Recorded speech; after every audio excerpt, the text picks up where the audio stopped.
صراط الذين أنعمت عليهم غير المغضوب عليهم ولا الضالين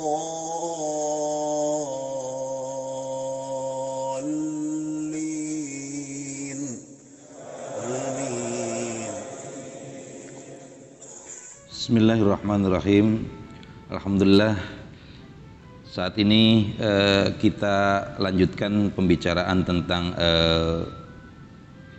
sekelumit saja perbedaan antara azan dan sholat Syiah yang berbeda dengan Ahlus Sunnah. Bagi kita azan dan sholat merupakan dua ibadah yang agung, dan sholat rukun Islam yang kedua. Sesungguhnya batasan antara seseorang dengan kekafiran atau kesyirikan itu adalah sholatnya. Barang siapa meninggalkan sholat maka ia kafir. Demikian Rasulullah sampaikan dalam hadisnya, riwayat Muslim nomor 978 dan banyak yang semisal dengan ini. Amalan seorang hamba yang akan pertama kali dihisab kita yakini adalah sholat. Jika sholatnya baik maka baiklah seluruh amalannya, dan jika buruk sholatnya maka buruklah seluruh amalannya. Demikian pentingnya posisi sholat bagi kita. Nah, kita sekarang bicarakan dulu tentang sebelum sholat, yaitu adzan. Adzan bagi kita tentu merupakan syiar yang agung, dan tidak sedikit orang-orang yang kafir tertarik karena tergetar hatinya mendengar suara adzan yang merdu, yang memiliki frekuensi seolah-olah magic, ya, yang bisa menyetrum hati manusia. Dari kalimat adzan itu maknanya adalah cerminan akidah.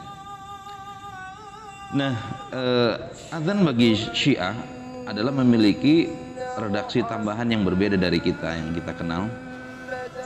Jadi kalau setelah mengucapkan asyhadu anna Muhammadur Rasulullah, mereka menambahnya dengan asyhadu anna Aliyan waliyullah. Artinya aku bersaksi bahwasanya Ali adalah wali Allah. Asyhadu anna Ali.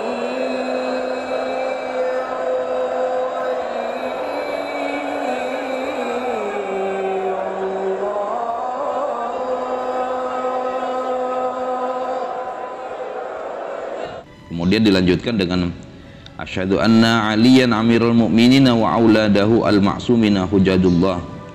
Aku bersaksi bahwa Ali pemimpin orang-orang beriman dan anak-anaknya maksum, bersih dari dosa. Yang dimaksud anak-anaknya ini adalah para imam Syiah yang merupakan hujjah Allah. Ini redaksi dalam adzannya tadi.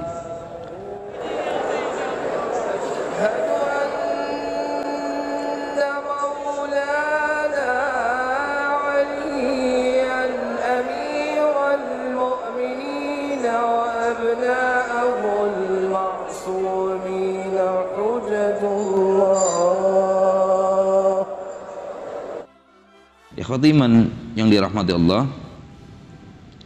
ada pula tambahan hayya ala khairil amal. Hayya ala khairil amal ini artinya sebaik-baik amal.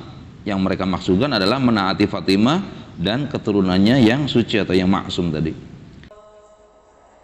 Hayya ala khairil amal. Hayya ala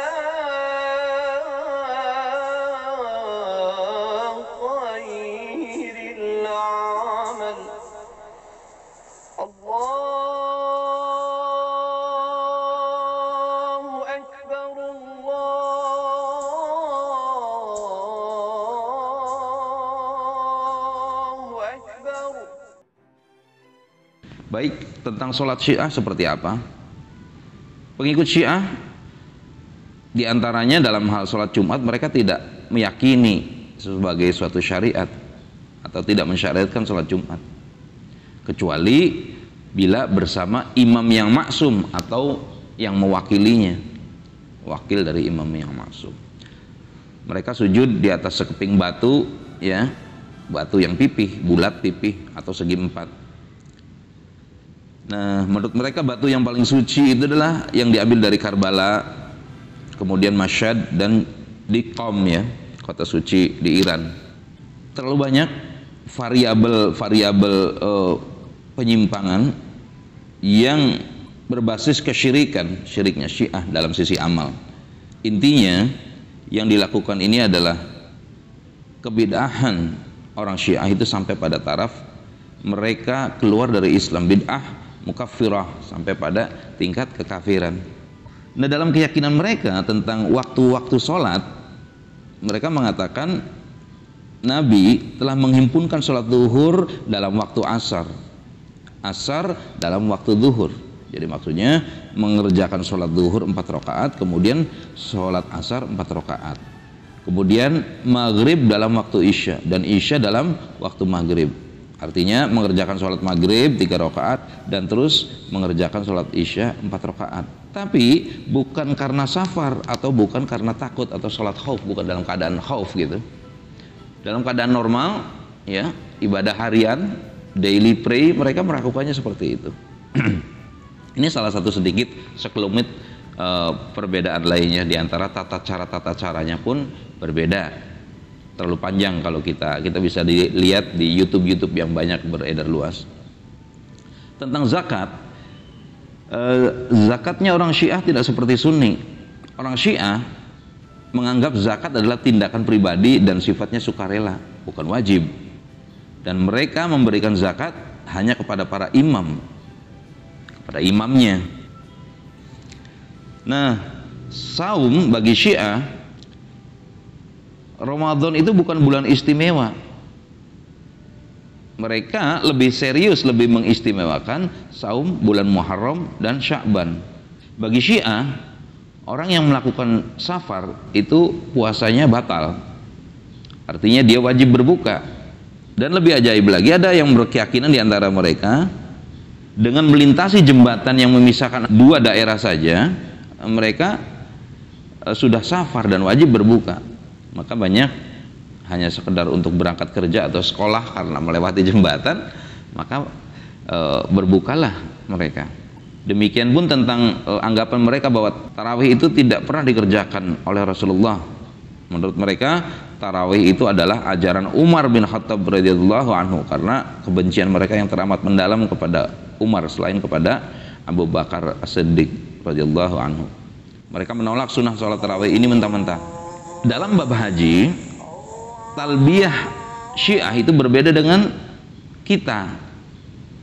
Kalau kita, yang kita lafaz talbiyah bagi kita waktu haji adalah labbaik Allahumma labbaik dan seterusnya.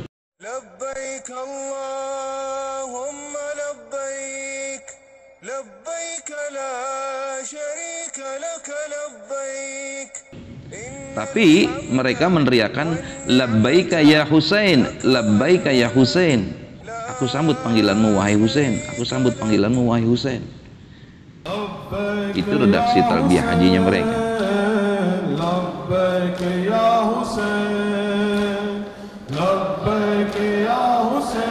Nah, ikhwati yang berbahagia, ada yang perlu kita ketahui tentang rukun Islam Syiah yang kelima, yaitu wilayah.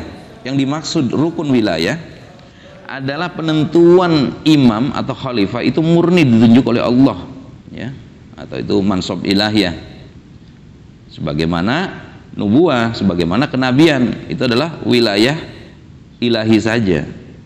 Karena itu dalam Syiah, imam atau khalifah itu tidak bisa ditetapkan berdasarkan musyawarah, ya. Jadi itu yang dimaksud dengan rukun imannya mereka tentang yang disebut wilayah. Ya, itu saja yang kita bahas saat ini, bagian demi bagian untuk mengidentifikasi perbedaan antara Syiah dengan Ahlus Sunnah. Assalamualaikum warahmatullahi wabarakatuh.